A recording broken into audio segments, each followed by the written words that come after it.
AI broke the internet again, and this week has been absolutely insane. Midjourney announces they're building a full-body medical scanner that can image your entire body in 60 seconds using nothing but sound waves and water.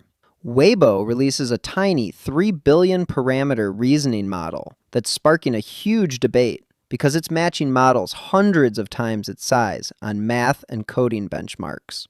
Alibaba drops not one, not two, but 3 brand new robotics foundation models all at once, covering navigation, manipulation, and world modeling. We have a new open source world model that can generate explorable, game-like worlds from a single image. Boson AI releases a really impressive conversational TTS model with inline emotion control. Allen AI drops a model that can actually predict how objects will move in 3D before they move. Apodex releases a new deep research agent that's setting state-of-the-art scores across basically every research benchmark out there. Alibaba also drops a real-time interactive world model you can explore like a video game. We have a new open-source camera control model that can clone extreme cinematic camera moves onto any image, and a lot more. So, let's jump right in. First up, this AI is causing a lot of debate online. It's called VibeThinker, and this is a 3 billion parameter reasoning model from Weibo AI that's apparently performing in the same range as models hundreds of times its size on math and coding benchmarks. Now here are the actual numbers. On AIM 2026, VibeThinker scores 94.3. On HMMT 2025, it scores 89.3. On Brumo 2025, it scores 93.8. And on Live Codebench V6, it scores 80.2. For your reference, the researchers say this is comparable to DeepSeek V3.2, which has 671 billion parameters, and Kimi K 2.5, which has over 1 trillion parameters. So we're talking about a model that's potentially 200 times smaller, hitting similar numbers on these specific tests. It even scored a 96.1% acceptance rate on fresh, unseen LeetCode code contest problems from this year, which is actually higher than GPT 5.2 and Claude 4.6 on the same contest set. Now, of course, this caused a lot of pushback online. People are asking why there's no deep SWE benchmark, why it's missing some of the standard benchmarks that top labs usually report, and whether these math competition benchmarks might have leaked into the training data somehow. So take all of this with a grain of salt until more independent verification comes in. I'll also note Weibo AI is upfront that this is a specialist model. It was not trained on tool calling or agent data. So they specifically recommend you don't use it for coding agents or API orchestration. It's built for verifiable reasoning tasks like math and competitive programming. The awesome thing is they've released this already under an MIT license. So if you go to the Hugging Face page, you can download the weights and run it on basically any consumer GPU, since it's just 3 billion parameters. If you're interested in reading further, I'll link to this page in the description below. Also this week, we have honestly one of the most unexpected announcements I've ever covered on this channel. Midjourney, the AI image generation company, announces they're moving into medical hardware. It's called Midjourney Medical, and they're building a machine that can scan your entire body in 60 seconds using nothing but sound waves and a pool of water. Now you see, this isn't a typo. The company best known for AI art is now building what they call ultrasonic CT, basically a full-body ultrasound machine that they say is in many ways comparable to an MRI, but takes a fraction of the time. So how this works is you step into a shallow pool of golden light and descend into the water on a platform, like a gentle elevator, moving down at about 5 centimeters per second. As you descend, your body passes through a ring made of 500,000 tiny sensors, each one acting as both a tiny speaker and a tiny microphone. They send ultrasonic sound waves through your body from every angle and record how those waves bounce back, millions of times per second. Now here's the part that's actually wild. All of those sensors together generate terabytes of data every single second. For your reference, Midjourney says if you converted that into HD video, you'd need to watch 500 hours of footage for every 1 second of scan data. That's an insane amount of information. And the actual AI part of this is in how they turn all of that raw wave data into an image. Basically, sound waves change shape slightly depending on what they're passing through, whether that's water, skin, fat, muscle, or bone. So by analyzing how every single wave changed shape, their system reconstructs a detailed 3D map of what's happening inside your body, down to a fraction of a millimeter. Here are some examples. You can see in their scan gallery how a reconstructed slice crossfades between the raw scan and an AI segmentation that identifies different structures inside the body. And they've also published direct side-by-side comparisons between their scans and traditional MRI scans of the same body regions. Now, the awesome thing is the entire process is designed to take no more than 60 seconds, start to finish. You go into the water, you come out of the water, and you're done. No radiation, no loud magnetic tunnel, none of the usual discomfort that comes with a regular MRI. Now, I'll be honest, this is still very early. Midjourney isn't releasing this as a product you can use today. Their first location, which they're calling the Midjourney Spa, won't open until the end of 2027 in San Francisco. And it's actually going to be a real spa, with hot tubs, saunas, and cold plunges, where the body scanning is basically a side effect of you relaxing. They're also being upfront that this isn't FDA approved yet for diagnostic use. Right now, they're starting with detailed body composition maps and plan to submit regular test results to the FDA over time to unlock more diagnostic capabilities.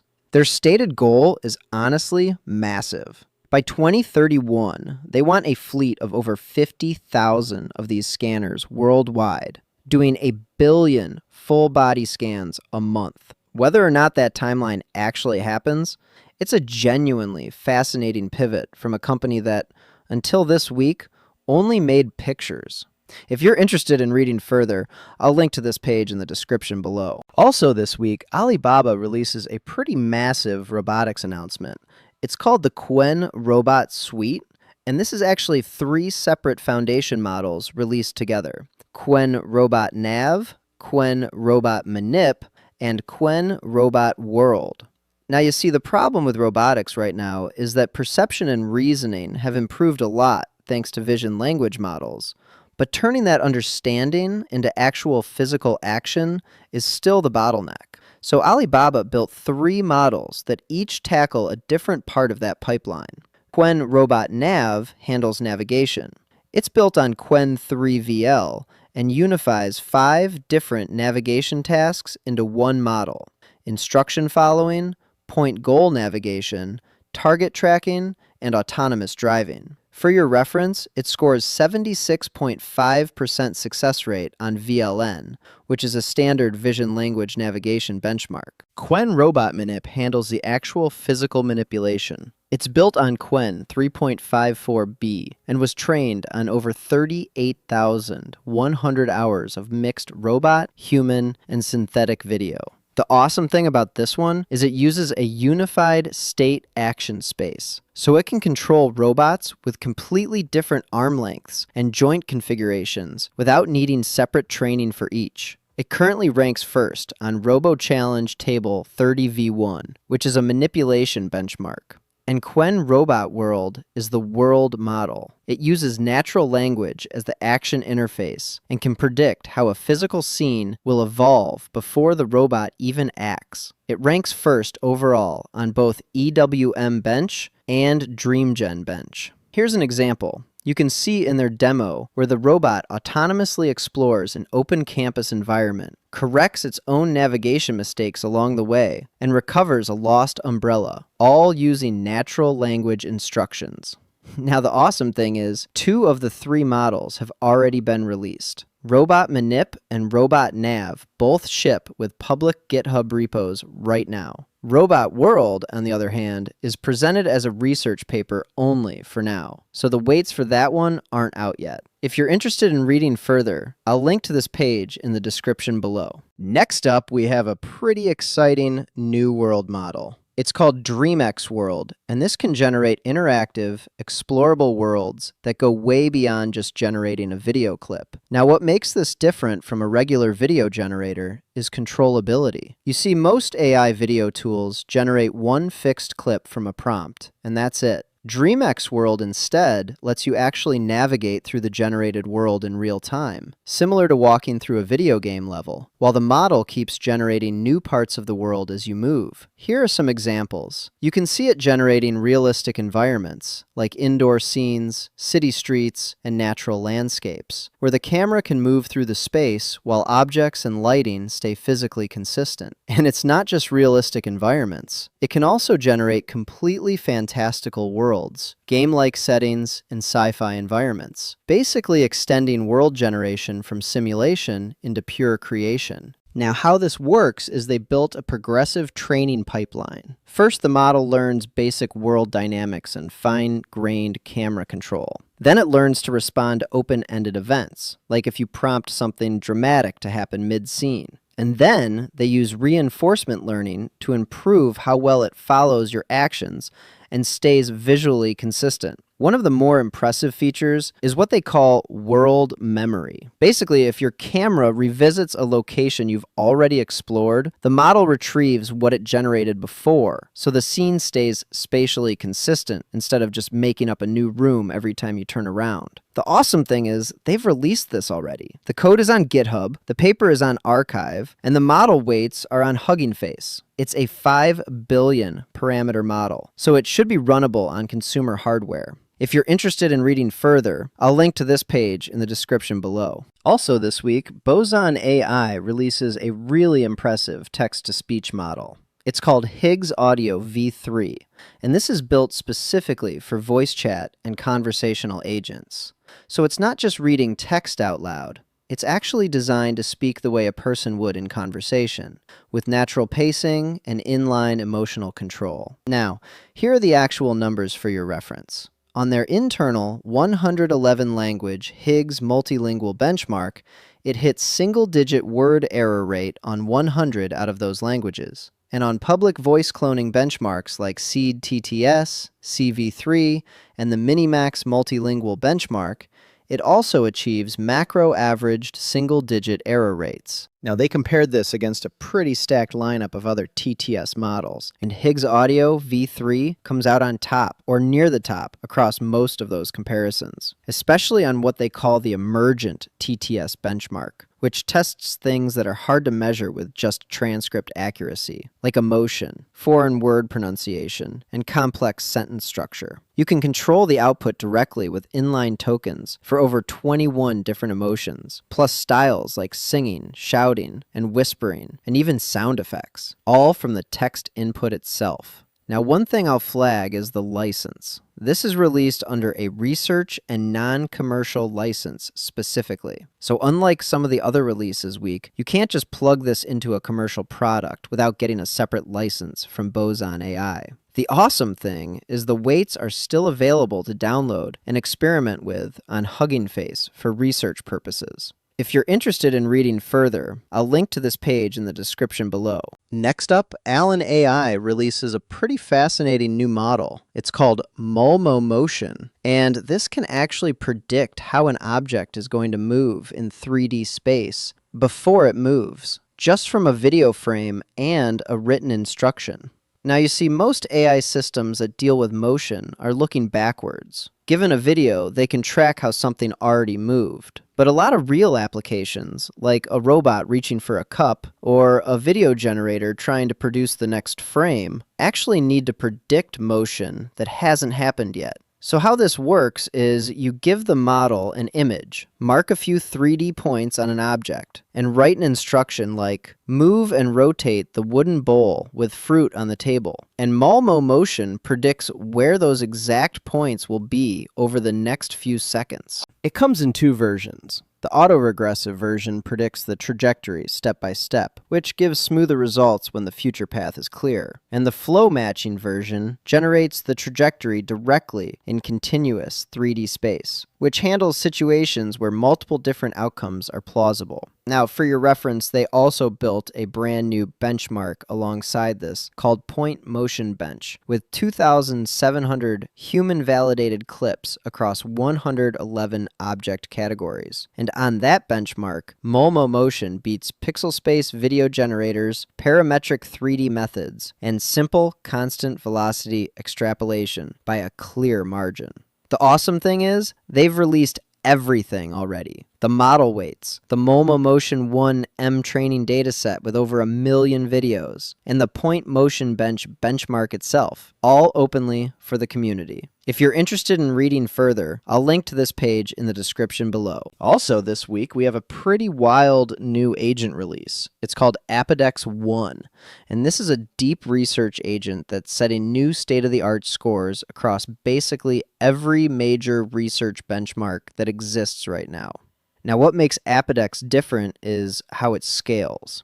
Instead of one agent doing everything in a single long loop, it uses what they call a heavy-duty agent team, where an orchestrator spins up specialized subagents that explore different angles in parallel, and then a separate global verifier audits all the evidence before committing to a final answer. For your reference, in deployment, this thing coordinates up to 150 subagents across 15,000 steps in a single task, which is a genuinely massive scale for an agentic system. Now here are the actual benchmark numbers. On BrowseComp, Apodex 1 scores 90.3, edging out GPT 5.5 Pro. On Deep Search QA, it scores 94.4, clearing both Opus 4.8 and Kimi 2.6. And on Text Only, Humanity's Last Exam with Tools, it scores 60.8. On the scientific research side, it tops Frontier Science Research at 46.7 and Frontier Science Olympiad at 87.4, beating the next best competitors by 8 to 12 absolute points in some cases.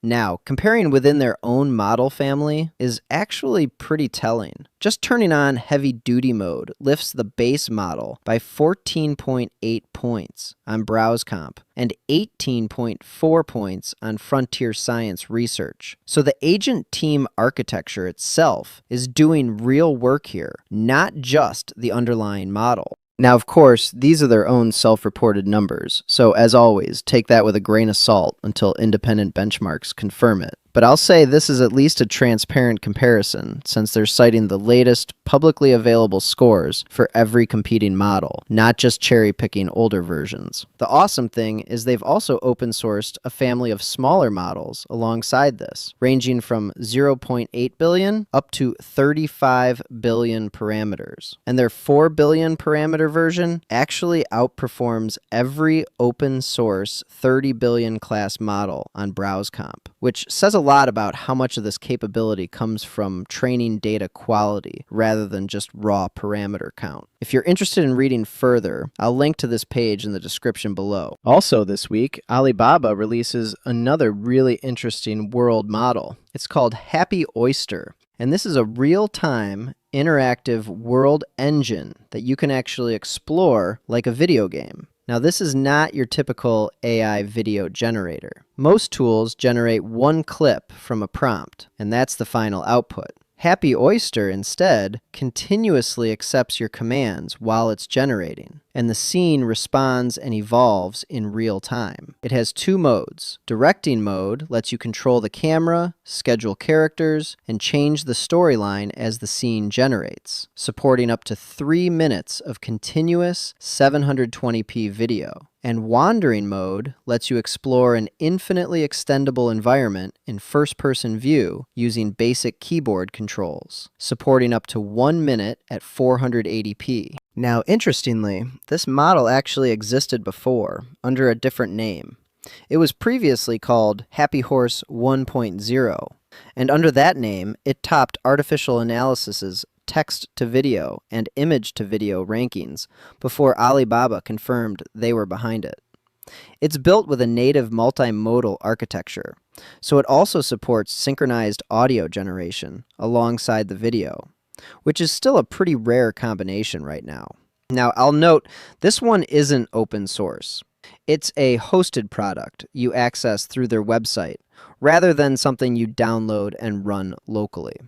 If you're interested in reading further, I'll link to this page in the description below. Next up, we have a pretty cool new camera control model. It's called Omni Director, and this can take the camera movement from a reference video and clone it onto a completely different image, even if that image has nothing to do with the original video. Now, this is from the team behind Kling, so the production quality here is genuinely high. You see, the problem with most camera control tools is they only handle simple pans and tilts. Omni Director can replicate really extreme camera moves, like diving underground, soaring into the sky, or even classic cinematic techniques like the Hitchcock dolly zoom and bullet time effects. Here are some examples. You can see how it takes a reference video with a specific camera move and applies that exact same motion to a completely different source image, while keeping the scene geometry and visual fidelity intact. It also supports multi-shot generation, meaning it can produce coherent transitions across multiple clips while preserving the camera relationships and shot compositions from the original reference.